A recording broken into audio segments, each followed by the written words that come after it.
हरिओम। आज यही विज्ञान क्लास रे समस्त भाई भौणी को अभिनंदन और स्वागत। आज आम यही विज्ञान बहिर तृतीय अध्याय अम्ल क्षारक और लवण विषय पढ़ा।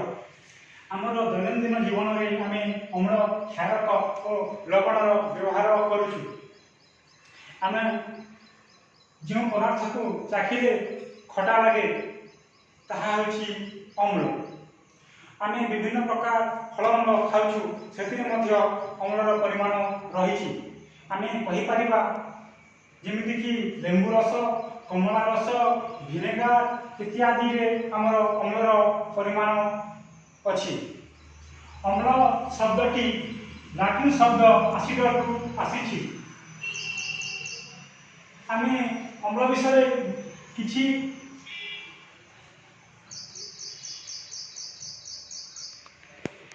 किछि खाद्य पदार्थ को आम सेवन कले जहाँ आमको खटा लगे ताहाको आम अम्ल कही पारिबा। सेहीपरि जो खाद्य पदार्थ को आंगुली रे चिकन लगे बा सोपी लगे ताहाको आम खारिया स्वादयुक्त पदार्थ को आम क्षारक कही थाउ। क्षारक पदार्थ कहले आम दैनंदिन जीवन में आम घरे व्यवहार करुवा पदार्थ को आम उदाहरण नहीं पार। जमीक आम रोषे व्यवहार होता खाइबा सोडा, चून पानी, साबुन इत्यादि क्षारक परिमाण अधिक मात्रा रही। आम बही आम आस समस्ते निज खाता बही बाहर कर सारणी पूर्ण करवा। आम तो लेंबू रस सेवन करीचु तार स्वाद केमितिका और कमला रसर स्वाद केमितिका, भिनेगार स्वाद केमितिका और लुणर स्वाद केमितिका जो यही पदार्थ गुड़िक रही आम सेवन कलापर आम निजे निज खाता देखिकी देव। समस्ते मो सहित कह लेंबूर रस आमको केमिति लगे? हाँ, लेंबूर रस आमको कौन लगे? खटा लगे। समस्त भाई भौणी यार उत्तर देवे कमलार स्वाद केमितिका? कमलार रंग स्वाद मध्य खटा। सेहीपरि भिनेगार मनरे प्रश्न उठिव भिनेगार कौन? भिनेगार हो आम देखी चानी खाऊे जो आचार आम प्रस्तुत करुचु से भिनेगार प्रयोग करा जाउछि। यार स्वाद मध्य खटा। समस्त घरे तो लुणर व्यवहार हो प्रतिदिन प्रति खाद्य यहाँ समस्ते कहीपर यार स्वाद हूँ कौन? लुणिया।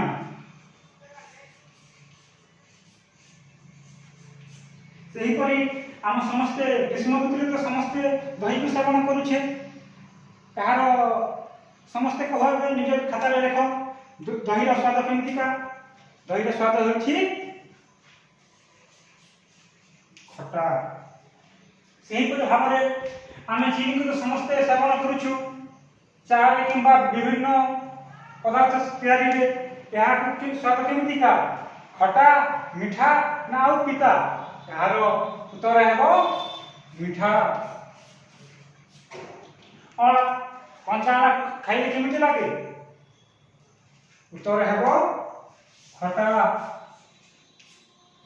सेहीपरि आम खाइबा सोडा तुम घरे रही आम दैनंदिन जीवन में व्यवहार करुचु। जदि समय मिले निज माँ कि जेकोसी घर गुरुजन थे मांगिकी आम खाइबा सोडा को निजर आंगुली चिकन लगे कि नहीं आम निजे परीक्षा कर यार स्वाद केमितिका अटे?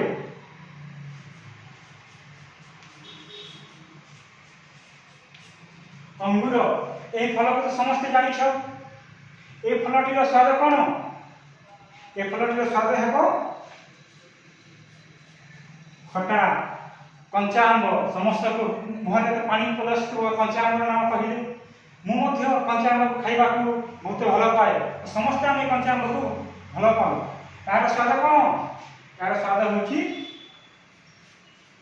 खटा।